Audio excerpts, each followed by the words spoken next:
So tonight we're going to be talking about this little gem right here. Stay tuned.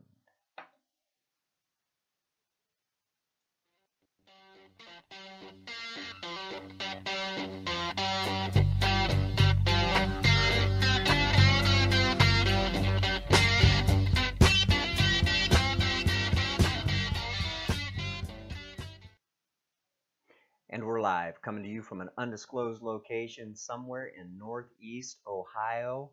I'm O'Malley from O'Malley's Adventure, and this is the Fallout Shelter. I want to thank everybody for coming tonight, and we're going to geek out a little bit on a gear review, a live gear review on the Kershaw Blur.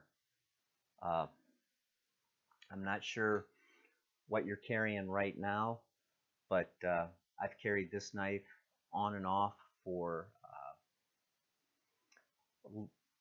almost 2 years now. Got it for Christmas a couple years ago, and other than a couple small things in their personal preference, I'm not saying that it's a bad knife. The Tonto blade and the serrations are something I'm not a big fan of, but we're going to talk about that. So first, I want to show you the knife, and it is a spring assisted folder, and it deploys very, very quick. Like I said, this one in particular has the Tonto blade. Up front here, the serrations, I'm going to have to say I'm not a big fan of serrations, but Kershaw does have decent ones as far as their cutting capabilities go. It has the couple small ones with the larger swoop between them. From the factory, these are incredibly sharp. The steel on the blade is 14C28N, and the steel is a stainless. It's kind of, I don't know how else to say it, it's really close to like a VG10 or 154, but it's not quite. It's close. It will take a stupid edge. I mean, you can if you're into polishing and putting your own edges on your blades, this one in particular will take a very, very sharp edge. Also, I want to point out the angled thumb studs. I don't know how well that's going to show up. How about like that? Lots of purchase on these. They instead of them being like volcanoed, or even some people put smoother type thumb studs on them, this one in particular is very, very aggressive. When you stick your thumb, let's see if I can get it to come into view here.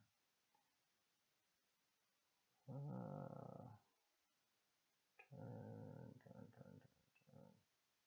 It's not going to do it. Maybe like that. You can kind of see how pointed those are, but it comes out and you won't miss. The overall weight, I believe, is like 5.1 ounces. It's not really heavy. The traction material right here, just turn it in the light,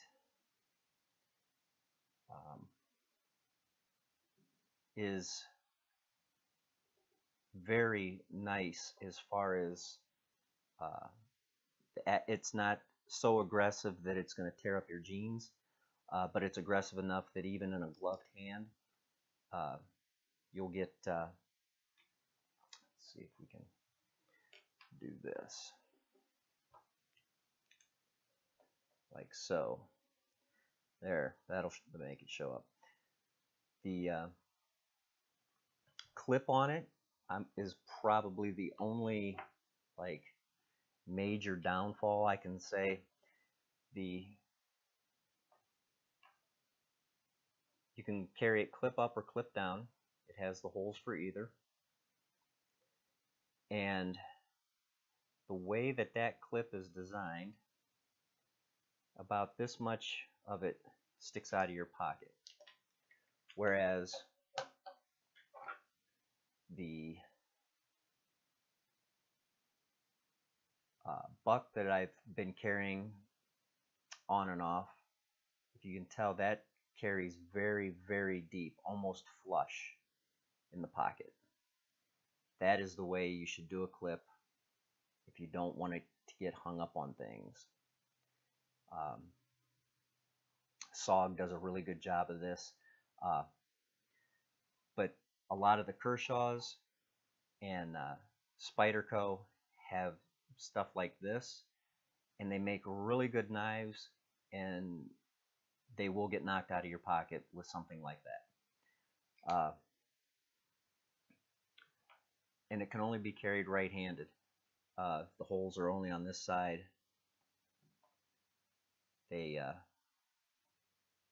There's nothing to as far as the mounting points on this side. Overall, if I had to give this knife a rating, it would probably be about a 7.5 out of 10. The